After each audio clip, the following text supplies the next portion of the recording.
Hanging out in Laguna Beach, California with my little lizard friend down there, checking out a 2016 version of the Blix Komfort Plus. This is their comfortable step-through bike.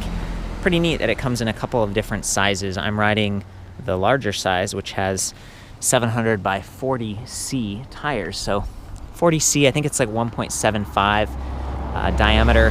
Not super thick, but definitely thicker than road tires, and that's going to add a little bit of comfort, which is nice because you can see there's no suspension fork. It's just rigid aluminum alloy. The saddle's pretty nice. Love that it matches those ergonomic grips, and it has some springs built in, so there's a little bit of give.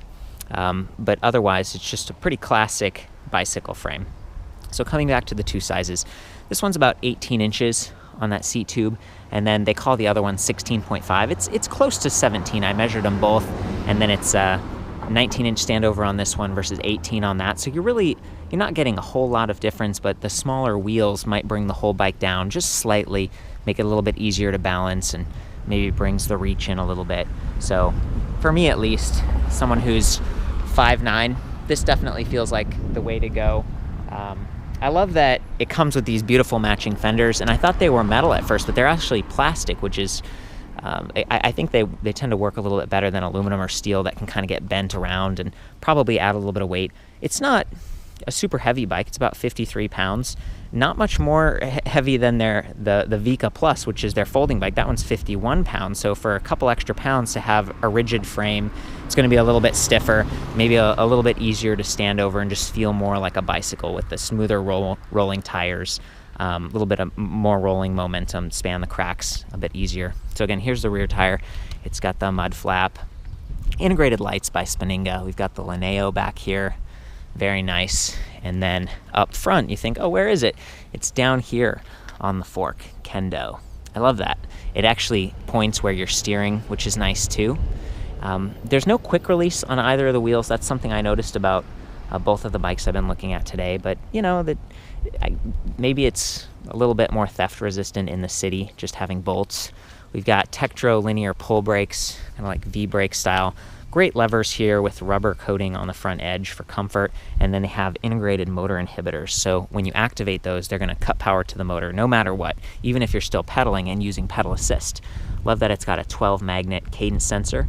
It activates and deactivates pretty quickly. And there's, I guess, kind of a bash guard / chain guide. It's only on one side, but it's still going to help to kind of keep your pant legs clean and potentially keep that chain on track. And it looks like kind of an upgraded chain. 7 speeds in the rear, Shimano Acera. Decent stuff, couple bumps up from the bottom of the line for Shimano. Quick disconnect, so if you need to do maintenance on the motor, it's relatively easy to do. 350 watt internally geared hub motor back here by 8 Fun.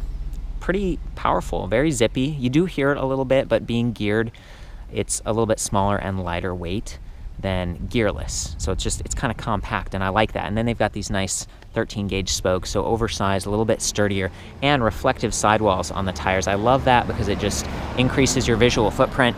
I picked this color out of the 3 different colors because it's also a little bit more visible, especially at night. So this is kind of a cream, like a white. They also have black, and then kind of a British racing green, sort of a classic color. So love that. Decent rack here, 25 kilograms, silver, kind of highlights the other silver accents on the bike. And I think that's a pretty decent overview. So we talked about the motor being 350 watts. I'd call that like average size. The battery is a little bit above average in terms of capacity. So this is 36 volt, 11 amp hours. So I'd call 36 volt, 10 amp hours kind of like normal. So this is just a little bit of a step up. It can be charged on or off the frame. There's the charging port, and the charger is just over here. It's like 1.5 pounds, 3 amp charger, so it's going to be a little bit faster than some of the other 2 amp chargers that I see a lot of times. And it does have a plug that can be pulled out pretty easily, so you can make it even more compact to fit in a backpack, or perhaps maybe a little trunk bag or panniers or something. So I do like that. Coming back to the battery, if you wanted to take it off, it weighs about 6.6 pounds, so you could reduce the weight of the bike, get that down into 47 pounds, a little bit easier to move. What you do is you take the keys, insert it down here, twist it, and then you can pull the battery off. And I love that the saddle has this cool lever down here that lets you flip it up, boom, like that. So you can take the battery on and off without really having to mess with your seat post. This is 27.2 millimeter diameter, by the way, in case you want to add even more comfort with like a thud buster or other suspension seat post. Note that the collar, the quick release collar, kind of see how it blocks the battery, so you are going to have to like maybe open it like that or swivel it up or something. Just be careful. And what I found is that when I was taking the battery off earlier to weigh it, I just pulled up and the key can collide with the seat stay right here, and that could bend the key or it could break the lock core. So you just want to be kind of conscious about that when you're taking it off. Make sure you pull the key out before you take the battery off. Otherwise though, if you never take the battery off, it actually works pretty well. You just come back here, press the little power button, and that's going to activate the bike. So that's step one, and then you come up here and you have to press power again for this little LCD monitor. There we go, you can kind of see it come to life. It will power itself off after a little while if you haven't used it, but that's a two-step process, a little bit more effort. I like the screen a lot.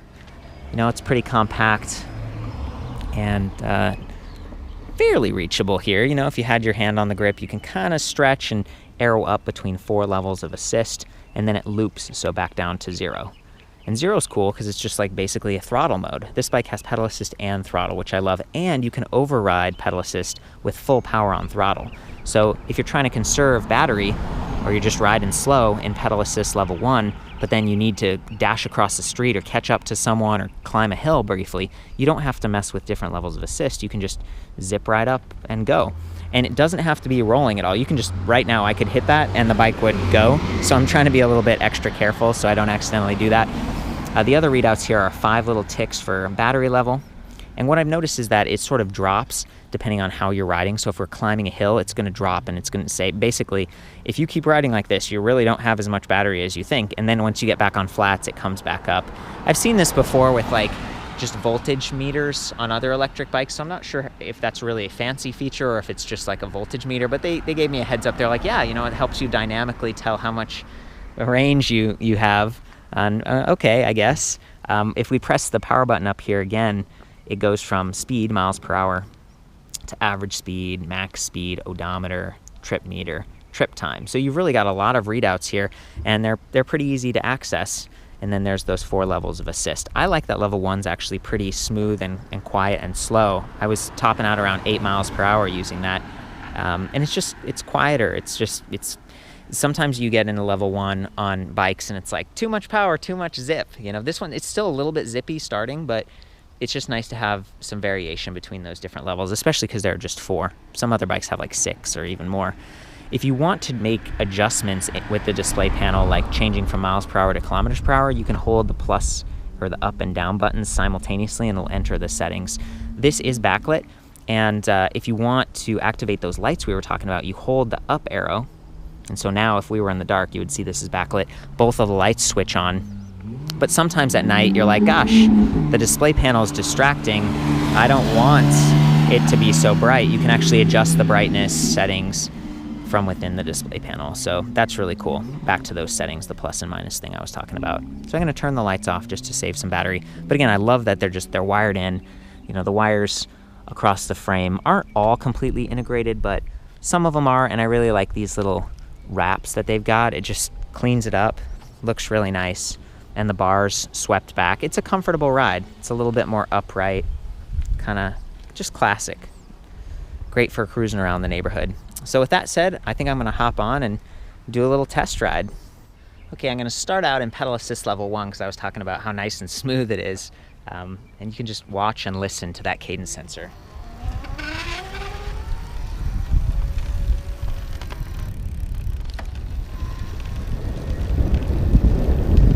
So we're pretty much topped out on speed right now. I'm actually up to 9 miles per hour because I was pedaling along. And if I want to now, I can arrow up. Let's go to 4 and just show you what that sounds like.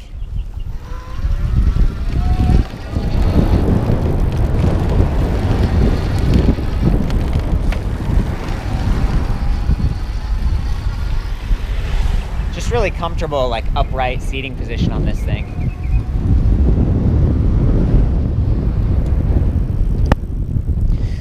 12 magnet sensor, yeah, I just feel like it's very responsive to start and stop, but you've still got those brake levers if you really want.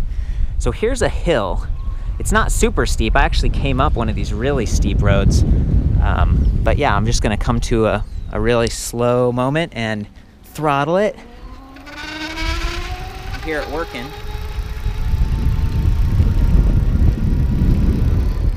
We're definitely climbing. I don't weigh that much, and you can see the battery dropped a little bit. Now it says we only have 2 ticks. That's that dynamic battery readout I was talking about. You can also see the power level indicator there surging. Here's another little uphill climb. I only weigh 135 pounds, so I'm not giving the bike that much of a workout, but not every bike can do this. It's definitely, especially with those 700C wheels, which are close to 28 inches in diameter. If we had the 24-inch wheels, because they're a little bit smaller, it would give the motor an even greater mechanical advantage, and it would probably climb better as well. So I'm impressed with it. I like the style of these bikes. You know, I complain about, oh, there's no suspension or whatever, but it's pretty upright. You know, it feels comfortable. The grips are nice, and the saddle is nice. It's a good ride. And this one's $19.90, so you're close to that $2,000 mark, and you're getting a decent system. I like that they also offer a couple of different battery sizes. So it comes with the 3611, but you can also get a 14.5 amp hour or 17.4 amp hour. And I think it's just 150 bucks more to kind of bump yourself up and get the increased range. I was also talking about all those nice upgrades with the 2016 battery. If you have an older Blix bike with that same sort of behind the seat tube design, you can upgrade to one of these styles where you don't have to leave the key in, so it's rattling around. And I think it's like $439, $539, $639 for those different levels, and they're cross compatible. So I like that. I think it's really cool.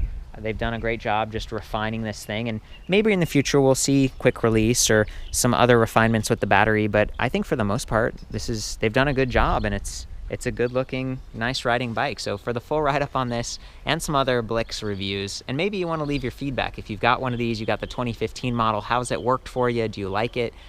Chime in. I'll see you back at ElectricBikeReview.com. Ride safe.